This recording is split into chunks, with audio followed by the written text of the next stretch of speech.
Question हम लोग लेने जा रहे हैं आर.एस. अग्रवाल का एग्जाम्पल नंबर 18। नया वाला बुक जो है उसमें है एग्जाम्पल नंबर 18।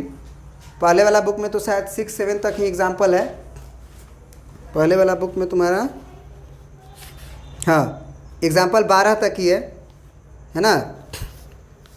देखो क्या लिखा हुआ है यहाँ पे, हमें लिखा हुआ है कि सेक थीटा का वैल्यू x प्लस 1/4x है, जहाँ पे x नॉट इक्वल टू 0 है। तो find the value of sec theta plus tan theta. एक काम करते हैं ना, सेक थीटा तो डायरेक्ट दिया हुआ है, टेन थीटा निकाल लेते हैं।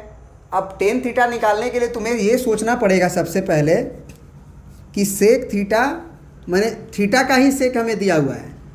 तो अगर थीटा का ही सेक दिया हुआ है तो एलसीएम वगैरह लोगे तो 4x आएगा, और ये 1 से डिवाइड करोगे तो 4x आएगा, उसका मल्टीप्लाई होगा तो 4x² आएगा। समझ में आ रहा है बात? 4x से 4x में डिवाइड करेंगे 1 आएगा, 1 में 1 का मल्टीप्लाई करेंगे 1 आएगा। अब सेक थीटा के लिए ये किस चीज़ का काम करेगा?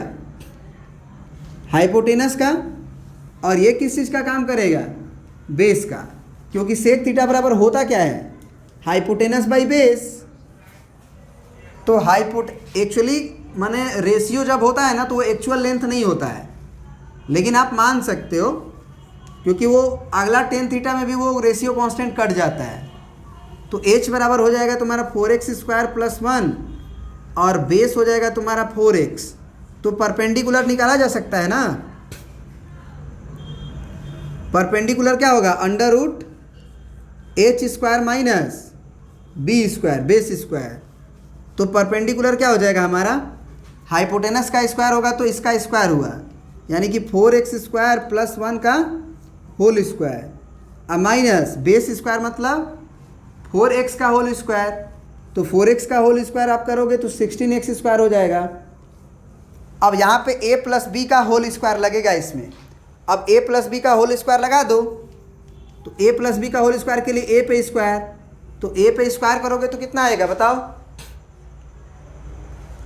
4 चौके 16 और x का पावर 4 हो जाएगा 16x का पावर 4। फिर प्लस b² का मतलब 1 प्लस 2ab का मतलब 4 दूना के 8x² और माइनस का 16x²। क्या यहाँ तक तुम्हें समझ में आ रहा है बाबू? तो परपेंडिकुलर हो गया 16x का पावर 4, और यहाँ क्या कैलकुलेशन कितना हो जाएगा? माइनस 8x² होगा ना। बोलो। अब जरा ध्यान से देखो, अब ध्यान से देखो, क्या हम लोग परपेंडिकुलर को ऐसे लिख सकते हैं? अंडर रूट 16x² को हम लिख सकते हैं 4x² का स्क्वायर ऐसे। फिर यहाँ जो प्लस 1 लिखा है उसको ऐसे ही 1 का स्क्वायर लिख सकते हैं, 1 के स्क्वायर को।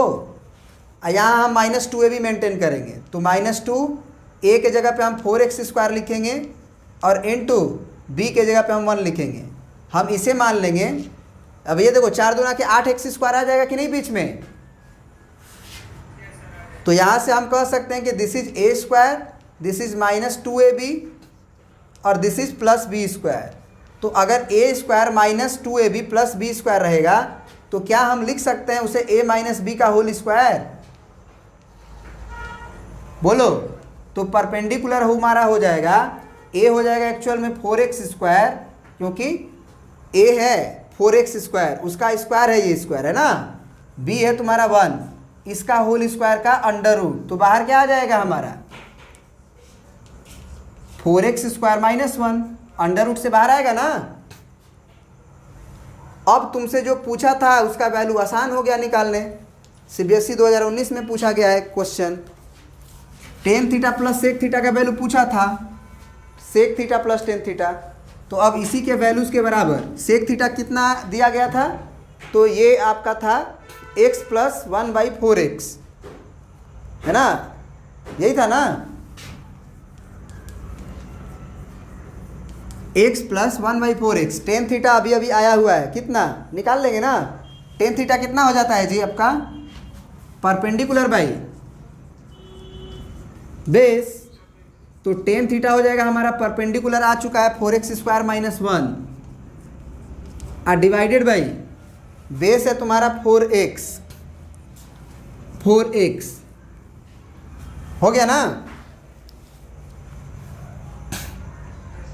तो यहाँ पे लिख दो, नहीं तो और थोड़ा सिंप्लीफाई करना चाहते हो यहीं पे तो कर सकते हो, दोनों को डिवाइड कर दो, इसको इसमें भी और इसको इसमें भी, डिवाइड को डिस्ट्रीब्यूट कर सकते हैं ना हम लोग। तो चलो नहीं करते हैं, डायरेक्ट लिखते हैं यहाँ पे 4x square minus 1 divided by 4x, लिख लिए ना। अब एलसीएम वगैरह लेते हैं, मिटा दें और सब जितना जगह का जरूरत है मिटा सकते हैं, बोलिए ठीक है। अब जरा बताओ, यहाँ बाई 1 होगा, यहाँ 4x है, यहाँ 4x है, एलसीएम तुम्हारा 4x हो जाएगा ना। 1 से डिवाइड करेंगे 4x में, 4x आएगा, 4x का x में मल्टीप्लाई 4x स्क्वायर, फिर प्लस 4x से 4x में डिवाइड 1 आया तो 1 में 1 का मल्टीप्लाई 1, फिर भी ये भी खत्म, यानी कि सिंपल आपको प्रिंट करना है। अब ये वाली क्वांटिटी कितनी हो जाएगी, 1 से 1 cancel out, 4x square 8x square divided by 4x, तो 4 दूना के 8, एगो x कटेगा क्योंकि x को 0 नहीं दिया गया है। x 0 होता है तो ये क्वेश्चन ही अनडिफाइंड हो जाता है, क्योंकि कोई भी नंबर के डिनोमिनेटर में 0 नहीं होता है। तो जब x 0 नहीं है तो काटा जा सकता है, 0 रहता है तो काटा भी नहीं जा सकता, ये भी याद रखना, आगे की क्लास में समझोगे।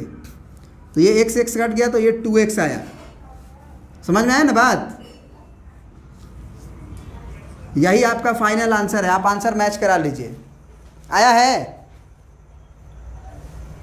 ठीक है। आप नेक्स्ट क्वेश्चन पूछिए आप।